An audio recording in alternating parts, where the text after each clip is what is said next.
Assalamualaikum warahmatullahi wabarakatuh. Jadi kali ini penulis ingin bahas yang barusan rame ini ya, soal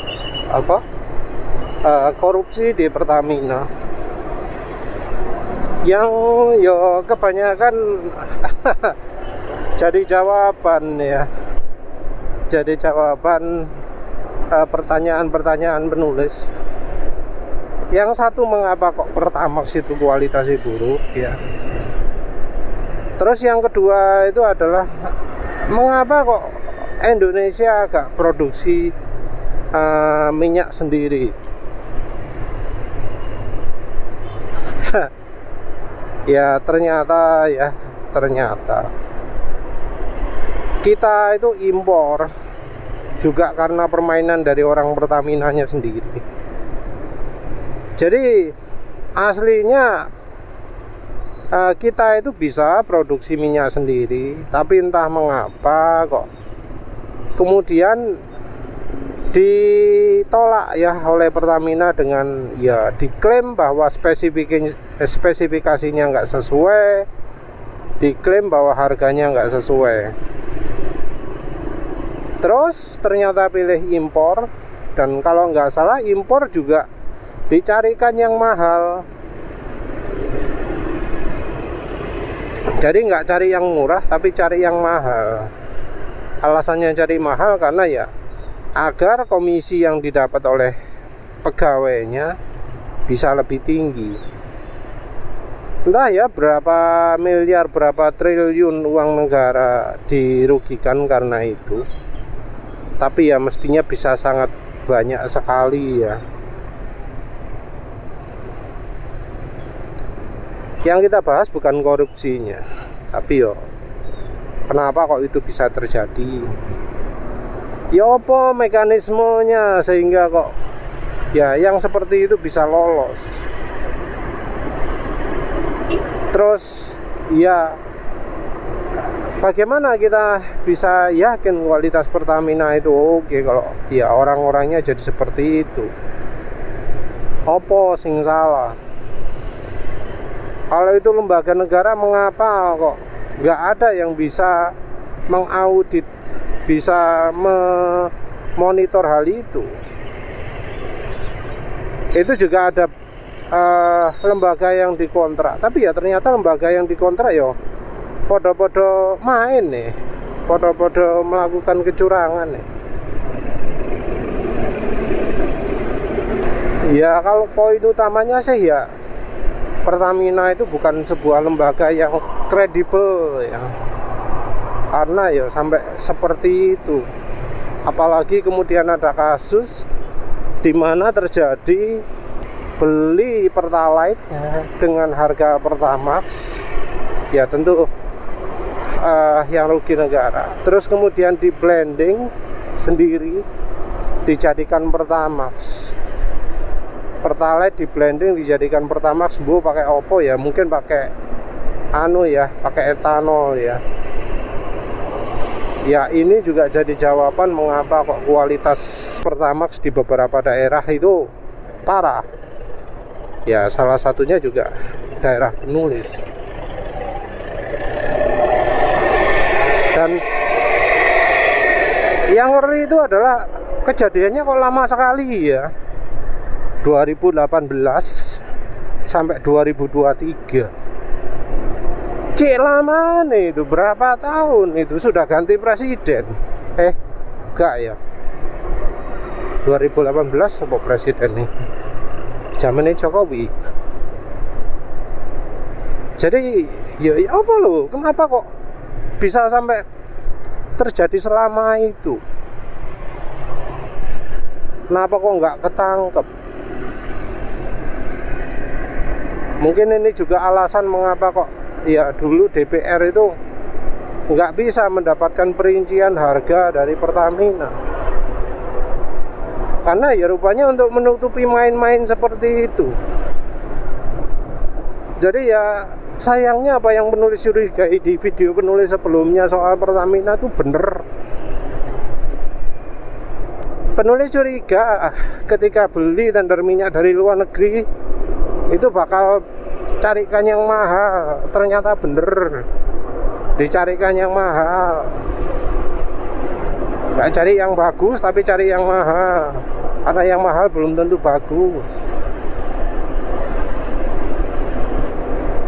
Terus kecurigaan berikutnya ya kualitas Pertamax. Kenapa kok lembaga sebesar Pertamina terus ternyata bisa memberikan hasil yang kayak begitu? Kenapa kok kendalinya buruk sekali gitu ya? Padahal itu lembaga sebesar Pertamina itu. Terus kecurigaan penulis yang lain apa maneh?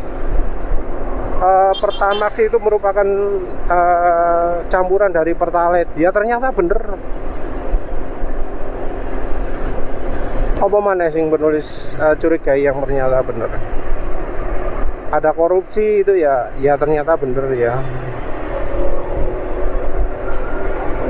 Nah sekarang ya wis jelas kita tahu bahwa ada masalah seperti itu. Jadi harga bensin Pertamina mahal itu bukan karena ya prosesnya pembuatannya, karena korupsi. Jadi harga yang ya kelihatan mata itu cuma sedikit lebih murah dari bensin swasta, itu ternyata nggak menentukan kualitas. Karena secara kualitas sendiri sudah dikorupsi oleh orang-orang dalam Pertamina.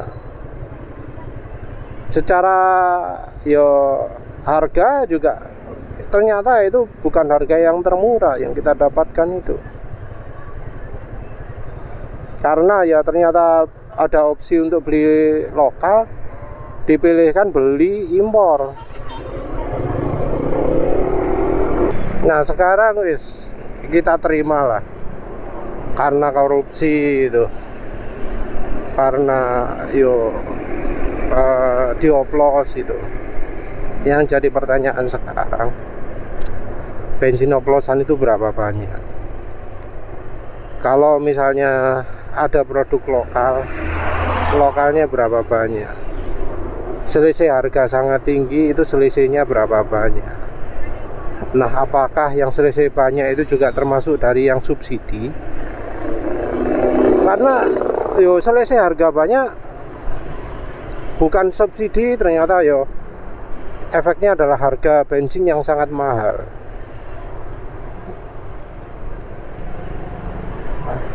Yang salah satunya bikin mahal itu ya ternyata korupsi. Nah soal berapa banyak ini kita juga harus tahu, karena jumlahnya sak pirang-pirang. Apakah bensin yang oplosan ini masih beredar di masyarakat? Ada berapa banyak bensin oplosan yang masih belum diedarkan? Kira-kira ada berapa banyak lagi masyarakat yang harus dikorbankan mendapatkan bensin yang oplosan ini, yang kualitasnya mestinya di bawah standar karena oplosannya dioplos sendiri. Ya tentu beda lah ya kualitasnya antara Pertalite yang dioplos dengan yang langsung itu Pertamax, karena jelas sifat-sifatnya yang dibutuhkan itu beda. Bisa jadi sampai beberapa tahun ke depan pakai oplosan terus lah, sorok.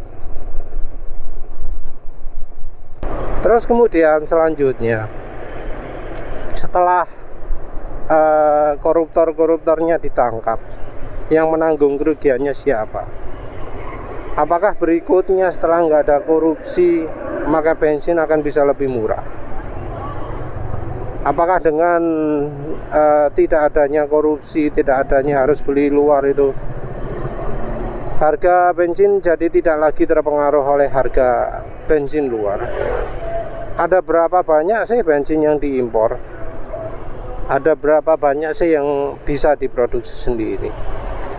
Berapa persen lah pasnya?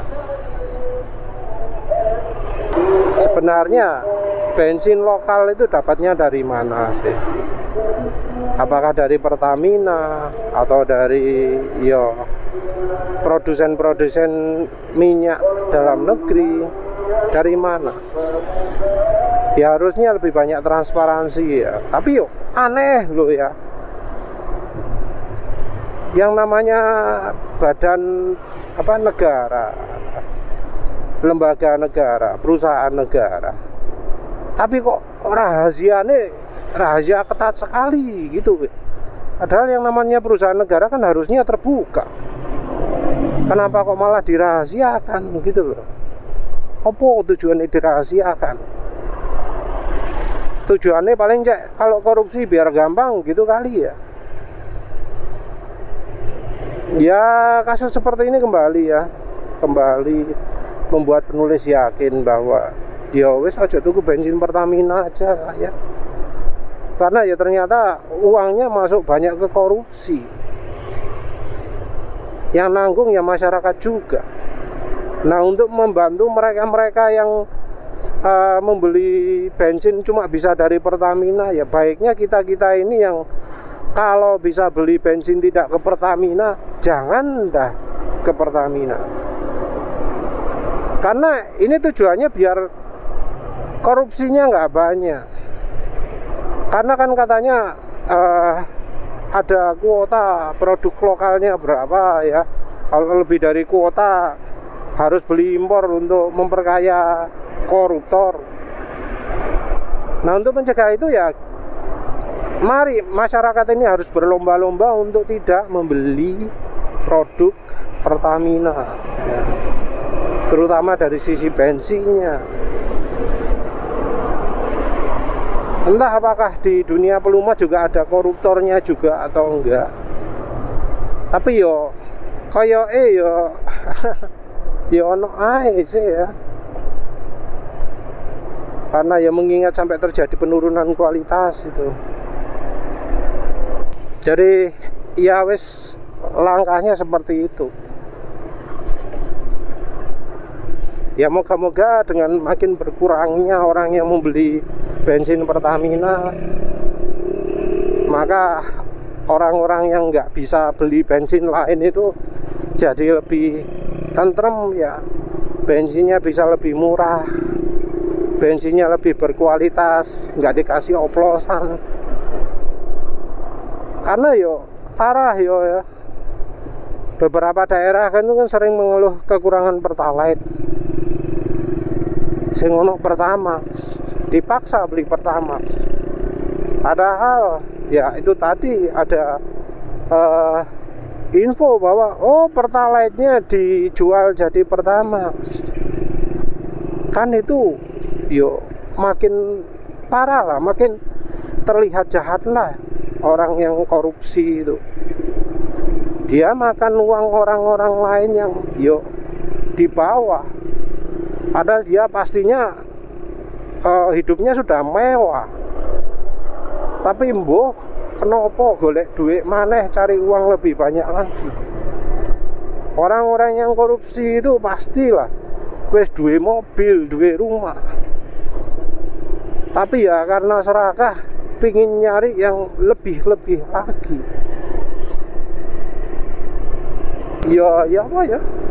Repot lah. Entah apakah ada solusi ini ya. Karena kok namanya lembaga pemerintah kok iso kalah dengan yang swasta ya. Budayanya sudah beda. Budaya pegawai negeri kita itu wis beda.